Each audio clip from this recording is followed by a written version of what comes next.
Hello बच्चों, let's read the question. The question says match list one with list two. हमें इन दो columns को मैच करना है एंड गिवन ऑप्शंस में से करेक्ट ऑप्शन को चूज करना है। इस क्वेश्चन में हमारा की कॉन्सेप्ट होगा cell cycle.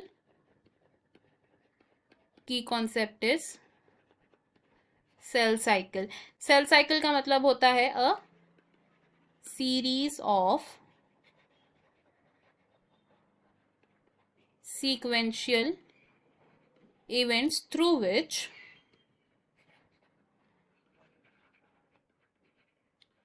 a cell divides. Eventually cell की डिवीजन होती है इस प्रोसेस में। सेल साइकिल को डिवाइड किया गया है into two phases which are interphase and M phase. Interphase को प्रिपरेटरी फेज कहा जाता है बिकॉज इस फेज में सेल अपने आप को प्रिपेयर करता है for division. And M phase is the mitotic phase, जिससे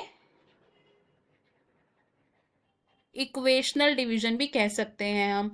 इंटरफेस को फर्दर डिवाइड किया गया है इनटू डिफरेंट सब फेजेस, जैसे कि G1 फेज, जिसे गैप वन फेज कहा जाता है, S phase which is synthesis phase, and G2 phase which is gap two phase. और एम फेज की बात करें तो एम फेज में इंक्लूड किया जाता है कैरियोकाइनेसिस को, जिसमें न्यूक्लियस की डिवीजन होती है, एंड साइटोकाइनेसिस को, जिसमें कि साइटोप्लाज्म की डिवीजन होती है। G1 फेज ऑफ इंटरफेज की बात करें तो G1 फेज में सेल मेटाबॉलिकली एक्टिव रहता है एंड सेल की यहाँ पर ग्रोथ होती है। G1 फेज क्या होता है? It is interval between the mitotic phase and DNA replication.